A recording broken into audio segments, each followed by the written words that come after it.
और भूलने की जो आदत है और हमारी जो प्रवृत्ति है उसको भगाने के लिए जरूरी है कि आप सबसे पहले यह रेडी हो ले कि हमारे साथ जुड़े और वीडियो को जरूर आप देखें और लाइक भी करें और शेयर भी करें अपने फ्रेंड्स के बीच। तो स्टार्ट करते हैं कि याद करने के क्या तरीके हो सकते हैं। और ये सब जो तरीके मैं आपको बताने जा रहा हूं यह बिल्कुल मेरी खुद की जो एक्सपीरियंस है लाइफ के, उसके आधार पर मैं आपको बताने जा रहा हूं। तो सबसे पहले हम ये देखेंगे कि पहला क्या तरीका हो सकता है। तो पहला तरीका है मेडिटेशन यानी ध्यान करना। यह बहुत ही लोगों का क्वेश्चन होता है कि ध्यान करने की जरूरत क्यों होती है। देखिए, हमारा ब्रेन जो है वो सुपर कंप्यूटर से 50 गुना ज्यादा तेज चलता है और उस पर हम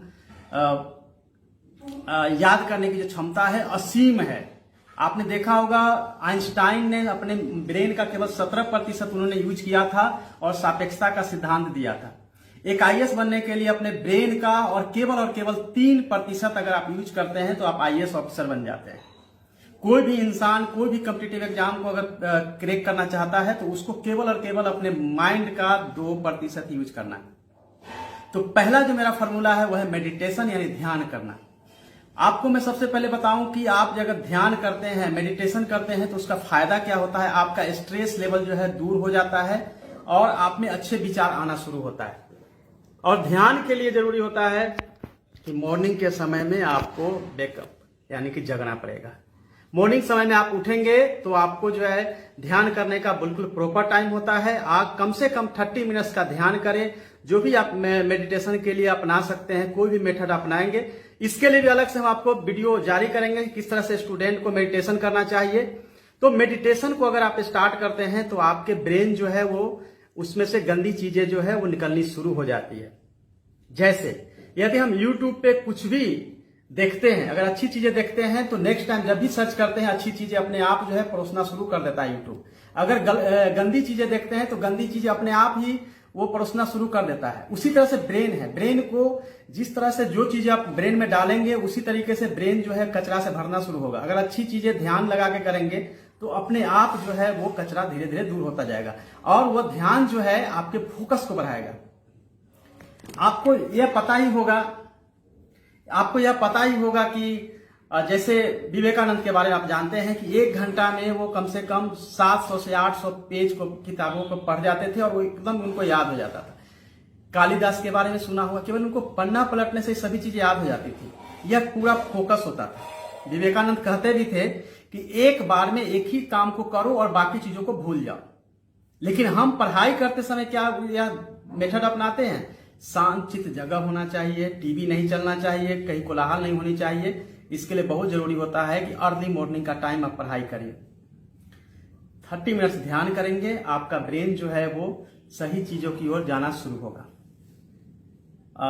अब हम बात करते हैं, जैसे मान लेते हैं कि आपके मोबाइल में लगभग 3000 आपके कॉन्टेक्ट्स होंगे। किसी के मोबाइल में हो सकता है 100 नंबर्स कॉन्टेक्ट में है, लेकिन आपको कहें कि अगर आपको 5 ऐसे मोबाइल नंबर याद है तो आपको याद नहीं होगा, क्योंकि हमने अपनी पूरी निर्भरता जो है टेक्नोलॉजी पे और नेट पे, इन सब चीजों पे हमने निर्भर हो गए हैं। कोई भी चीज को अगर रखना हो हम हमेशा मोबाइल में, कंप्यूटर में सेव कर देते हैं। अपने दिमाग में रखने की कोशिश ही नहीं करते हैं। हर चीज को हम लोग जो है उसी में रखते हैं। अपनी जो निर्भरता, पहले जो हम लोग हमेशा दिमाग में चीजों को रखते थे वो हमने रखना बंद कर दिया है। तो यह जरूरी है फ्रेंड्स कि आप ध्यान करें, मेडिटेशन करें। तो हम दूसरी तरफ चलते हैं।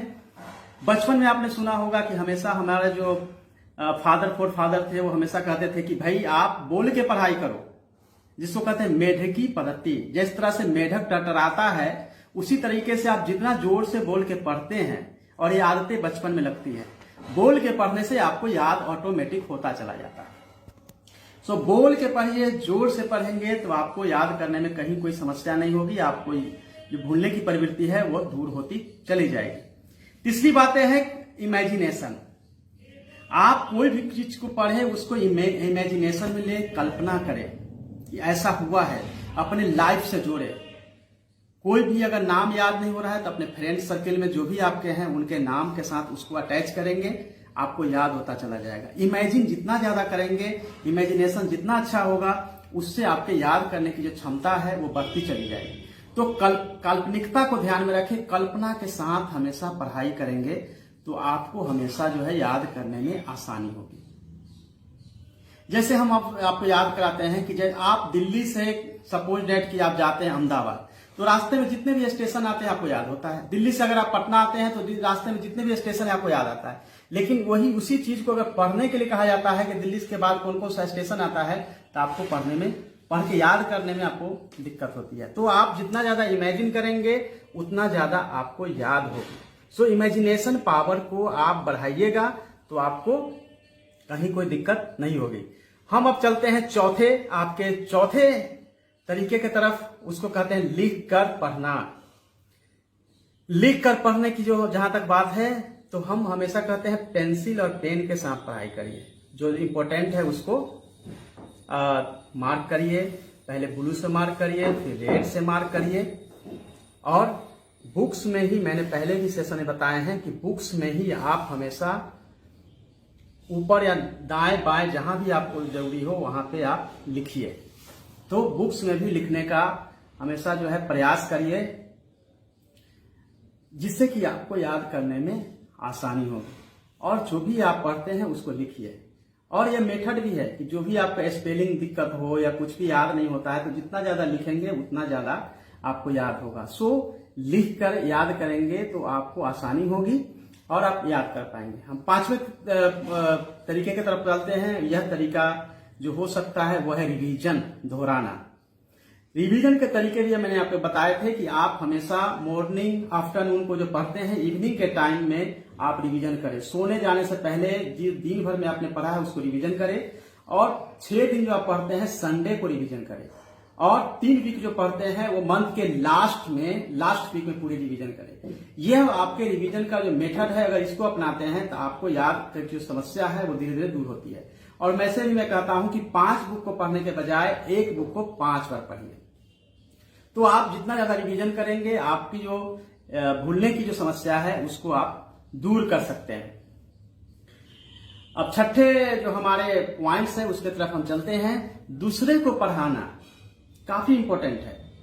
मैं जब हॉस्टल में रहता था, पढ़ने के बाद दूसरे के कमरे में जाकर मैं पढ़ाना शुरू कर देता था और इससे मुझे याद 100% हो जाता था। अगर आपको कोई नहीं मिलता है पढ़ाने के लिए तो घर वाले को पढ़ाइए। वो भी नहीं मिलते हैं तो अपने स्टडी रूम में आप इमेजिन करिए कि कोई आपके सामने आपको सुन रहा है और उस जो भी आप पढ़े हैं उसको आप पढ़ाना शुरू करिए। जब पढ़ाना शुरू करेंगे तो आपको याद होगा। आप हमेशा देखते होंगे आपके टीचर्स जब भी आते हैं पढ़ाने के लिए कोई बुक्स लेके नहीं आते, तो पढ़ाना शुरू करते हैं और अच्छे से पढ़ा के चले जाते हैं। एक एक चीज उनको याद होता है। अगर आपको कहा जाए कि आपको कल से पढ़ाना है किसी को, तो आप इस तरह से आप पढ़ते हैं, इतना फोकस करके पढ़ते हैं कि आपको याद हो जाता है। लेकिन अगर किसी को पढ़ाना नहीं है, नॉर्मली आपको पढ़ना है, तब आप फोकस करके पढ़ाई नहीं करते हैं और वो याद नहीं होता है। लेकिन जैसे ही आप फोकस करके पढ़ते हैं आपको याद हो जाता है। तो ये आपको ध्यान रखना है कि फोकस करके पढ़ाई करने के लिए दूसरे को पढ़ाना जरूरी है। जैसा कि मैं हॉस्टल में ऐसा करता था और जबरदस्ती पढ़ाता था, तो इससे आपको याद करने में आसानी होता है। अब हम 7वें पॉइंट्स की तरफ चलते हैं। 7वां जो है वो है सूत्र बनाना, फॉर्मूला बनाना। बहुत बार आपको लगता होगा कि सूत्र फॉर्मूला बनाने से बहुत चीजें याद होती है। जैसा कि आपने देखा होगा पॉलिटी के सेशन में, जो मेरा वीडियो यूट्यूब पे अपलोड है, उसमें आपने देखा होगा कि किस तरह से प्रेसिडेंट को हमने प्रेपा नितका पियोस्कम बनाया है। गपा निका योसक आछवी ये मैंने बनाया गवर्नर के लिए। उसी तरह बाग सभी परलोप्त कुभा नासिर दुपय स्पिरसा ये मैंने राज के नीति तत्व के लिए बनाया है। तो इस तरह आसानी होगी। सो फार्मूला बनाइए फ्रेंड्स, और जो भी चैप्टर पढ़ते हैं वहीं पे उस फार्मूला को लिखिए। एक पॉकेट डायरी रखिए जहां पे फार्मूला बना के आप उसको रखे रहिए और हमेशा जब भी टाइम मिले पॉकेट डायरी में से निकाल के फार्मूला को याद करते रहिए। आपको निश्चित रूप से बेनिफिट भी होगा और याद करने की जो आपकी समस्या है कि याद नहीं होता है उसको आप दूर कर सकते हैं। अब हम चलते हैं 8वें पॉइंट की तरफ। डायग्राम बना के, मैप बना के आप पढ़ाई करिए। कुछ भी पढ़ते हैं उसमें आप डायग्राम बनाइए। जैसे मैंने पहले आपको बताया इमेजिनेशन, डायग्राम बनाइए। कुछ भी लोकेट करना हो, भारत के मैप वर्ल्ड के मैप बनाइए और उसमें आप लोकेट करने की कोशिश करिए, तो आपको याद करने की जो समस्या है उसका निदान भी आपको हो जाएगा। तो डायग्राम बनाइए, मैप बनाइए, और पहले भी मैंने बताया था कि बुक्स में इतना स्पेस होता है टॉप बॉटम राइट साइड, जहां से कि आप जो बुक्स के इंपॉर्टेंट चीज है उसको आप लिख सकते हैं, एक डायग्राम बना सकते हैं। तो ये इमेजिनेशन को आपको बढ़ाता है और इससे आपको याद करने में बहुत आसानी होती है। सो फ्रेंड्स, डायग्राम मैप का यूज बनाइए, चित्र वगैरह ही बना सकते हैं, पिक्चर बना के भी चीजों को समझेंगे तो आपको बहुत आसानी होगा। जैसा कि इन्वायरमेंट इकोलॉजी में मैंने अभी वीडियो अपलोड किया है जिसमें कि मैंने बताया था किस तरह से चित्र बना के भी अपनी यादाश्त को बढ़ा सकते हैं और कहीं भी कोई समस्या नहीं होगी।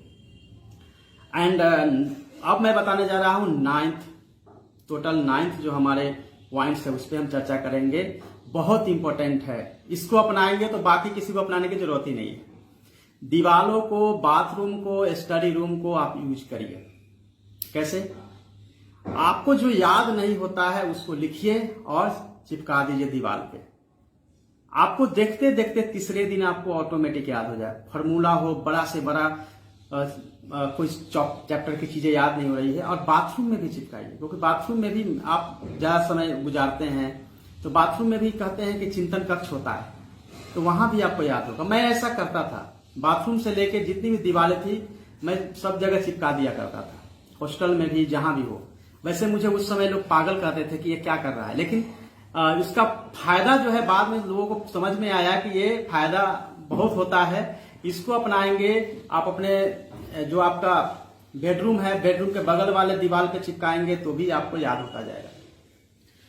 बहुत बार समस्या होती है कि लोगों को ऐसा लगता है कि इस तरह से करने से, दीवार पे चिपकाने से घर वाले बोलते रहते हैं कि अरे क्यों चिपका रहा है, क्यों गंदा कर रहा है, या आप हॉस्टल में रहते हैं तो बोलते हैं।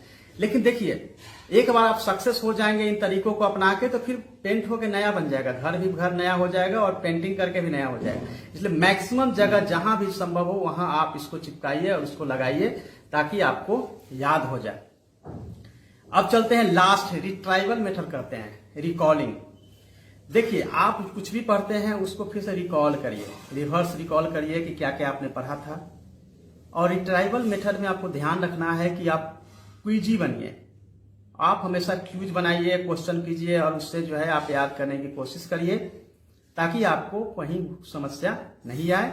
और जैसे कुछ भी आप एक पेज को पढ़ते हैं तो उसमें से ही क्वेश्चन निकालिए कि उसमें से क्या होना चाहिए, क्या आंसर होना चाहिए। तो आपको क्यूजी होना पड़ेगा, तभी आप जो है किताबों को अच्छे से समझ पाएंगे, चैप्टर को अच्छे से समझ पाएंगे। तो इसलिए इस प्रकार से आपको ये 10 मैंने पॉइंट बताए हैं, ये 10 आदत को अपनाइएगा तो आप जरूर सफल होइएगा। दूसरी बात मैं आपको बताना चाहता हूं कि कोई भी आदत को लाने के लिए 21 दिन तक कंटिन्यू उसका अभ्यास करना पड़ता है, और अगर नेचर में लाना है तो 63 दिन तक उसको अपनाने से आपके नेचर में आ जाता है। तो फ्रेंड्स, आप इन तरीकों को अपनाइए और आपको भूलने की जो आदत है उसको आप भूल जाएंगे। और जो मेथड मैंने बताए हैं, अगले 3 दिन में आपको पढ़ाई नहीं करनी है, मेरे वीडियो को बार बार देखना है ताकि ये 10 के 10 जो मेथड हमने बताए हैं पहले तो आपके दिमाग में आ जाए कि करना क्या है। चौथे दिन से जब आप पढ़ना शुरू करेंगे और 10 तरीके को अपनाएंगे, 1 साल के अंदर कोई भी एग्जाम को आप क्रैक कर पाएंगे। एग्जामिनेशन हॉल में जो समस्या होती है कि 4 ऑप्शन दिए हैं, 2 पता है, 2 का पता नहीं है, 1 पता है, कंफ्यूजन बहुत होता है। कंफ्यूजन इसलिए होता है कि पढ़ाई खूब किए हैं लेकिन आपका क्लियर नहीं है, याद नहीं है। तो याद को दुरुस्त करने के लिए और भूलने की समस्या को भूलने के लिए आपको यह 10 तरीके अपनाने होंगे ताकि आप जीवन के कोई भी एग्जाम को क्रैक कर सके।